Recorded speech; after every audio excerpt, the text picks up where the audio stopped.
movement in Togo. We have analyzed the different support that the civic movement gets in Togo vs the support that the Togolese government obtains.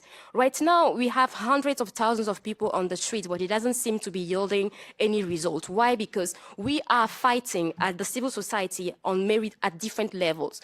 We are fighting the government, we are fighting local and regional institutions, and we are fighting foreign governments too. Why? When you go to the ECOWAS, for example, I have been there and I have spoken to people, high-ranking officials there. They told me, well, you know, madam, you need to understand the chair of the commission is your president, and the chair of the president of the commission is his brother-in-law. There's not much we can do. But, you know, we support you. Keep it up. You know, good job. Then you go to the African Union and they say, well, we don't really have much funding. Maybe you need to contact, you know, foreign partners. But good luck. You're doing very well. You know, one day it shall happen. So basically, institutions are not on our side. Then from there you go the foreign media. The foreign media doesn't really cover Togo. The Togolese people have been protesting for months now. They get very little coverage. But then you see the same thing happening in Iran, and everybody's sitting and saying, go Iran, go Iran. And then we're like, oh, we have been here too. We have noticed us. However, on the other side, you also have military support that the Togolese government is obtaining from countries like the United States. And I have a few listed benefits that the government of Togo obtains in terms of military partnership with the US. You have the International Military Education Training Program. You have the Africa Partnership Station, the Africa Maritime Law Enforcement Program, the Africa Endeavor, AFRICOM program, the Counterterrorism Fellowship program, the Counter-Narcotics Terrorism program, and the ACOTA regional exercises. These are different military support that the US government provides to Togo. Then on the other hand, what support does the US government provide to the civil society in Togo? You have few organizations that obtain grants from the NED, the National Endowment for Democracy. You have the Peace Corps and you have YALI. Basically, that's it. In terms of civil society, we the Togolese have a total vacuum. There's no NDI in Togo, no IRI in Togo, no Article 19 in Togo, no Open Society in Togo. Basically, nobody's interested in Togo. So the civil society is doing everything by itself. Human rights institutions on the ground have no support whatsoever.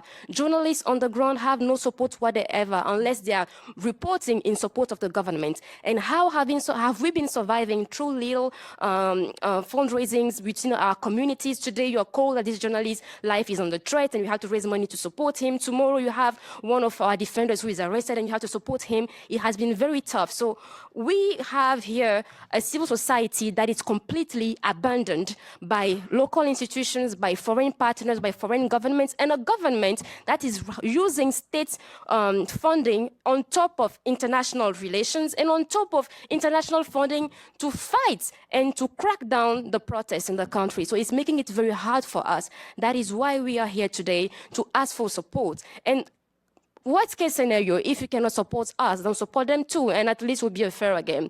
So what do we want? We are calling for financial support to be cut for the Togolese government, especially the support that benefits the army. And from that, we want the Togolese governments to be removed from the US peacekeeping missions. That is one of their most critical missions. That's what they love doing the most, serving at the UN, but they cannot be serving peacekeeping missions in other countries when they are brutalizing, abusing, and killing their own people on the ground. Beyond that, we want the Togolese media to be supported because we have grave human rights abuses going on the field, and these go underreported, and it's going to make it even harder for us to have a transitional justice in the future. And we also need support and capacity building for the Togolese civil society groups because the struggle is real. We have been working together, but we are mostly not qualified and trained to kind of like lead this kind of work in certain fields. So we need the capacity building, and we have seen that happen in other countries like Burkina Faso, in Senegal, and even the Gambia. And we we need to provide legal support to our folks in prison. Right now, there are over 200 people who have been arrested by the government since the protests have started. Many have been denied legal support. They are in prison, and we have been begging for their release. We have the people from the Nubweke movement, such as Joseph Eza and Menset Kukodoko, who are arrested. There are other dual citizens of the US and Togo who are also arrested by like Mohamed Ndouaki.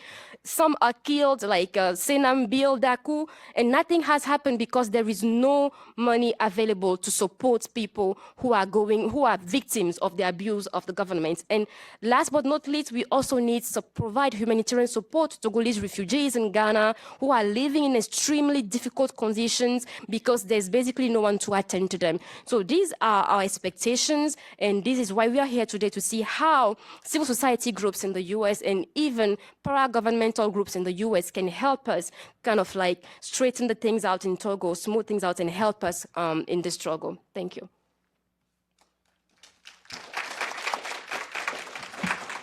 Thank you very much for these brief introductions. I'm going to start my first question for Wolali. It's a very open question. As you mentioned, and as Dan mentioned, and you mentioned in your presentations, the regime has been in place for more than 50 years. There has been multiple instances of